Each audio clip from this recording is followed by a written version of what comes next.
as the WDA is called, it essentially is a network organization that acts on multiple fronts, right? So Right. I'm going to refer to the networks aspect of WDA, and it's very varied. It's very, very rich. You have education and training, research and documentation, creation and presentation, support and development. So really trying to fulfill different aspects of what dance as an art form can provide for the world. Now, apart from being sort of the government and organizational body, or bodies, I mean, one of the other organizations that I know of is called the IDC, the International Dance Council. And I think they've been, sort of pursuing membership from people like me. I did not join because I guess I felt I didn't know how to contribute to that particular organization. And that's very different from WDA. I feel like I'm a bit more resonant with WDA's values. So there are those things that needs to be taken into account.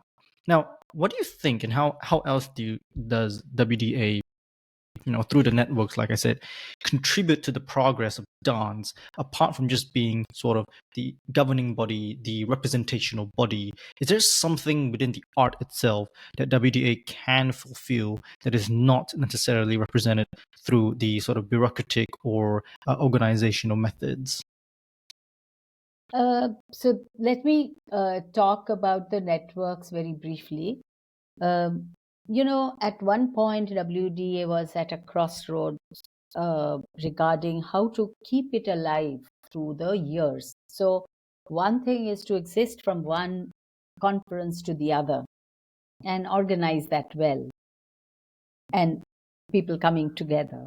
But how does it become and remain relevant in smaller spaces of different kind of cultural ecologies of different countries? Now, that is where I would say that though this was a vision from long back, I think networks became really active at the time of Muhammad Anis Noor, Professor Noor. And the Professor Anis's view was that unless we activate networks, how would we give a kind of a group of alternatives to the countries about what they want to do? Maybe everyone doesn't want to do everything at one point of time, or it is not possible to get funding for that. But will that country then feel disinterested?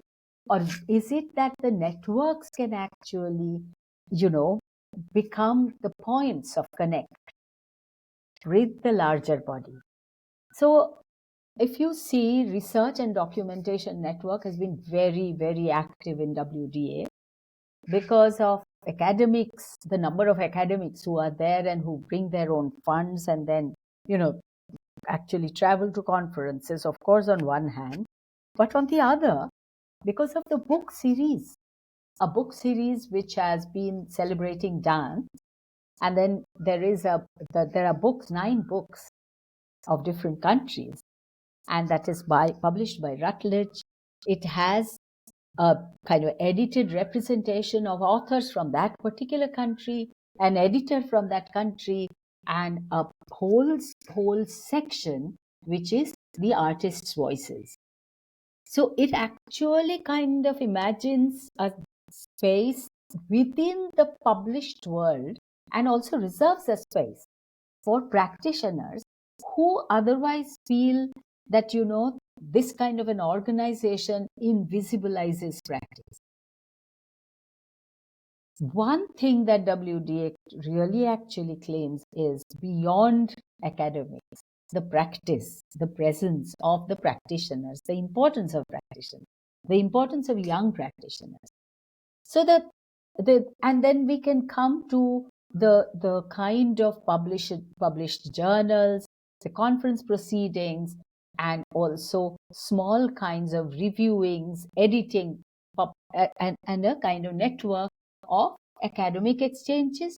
But then the other network actually works as a kind of a kind of conversational place. So each of the networks are ready to have conversations, and they do have conversations with each other constantly.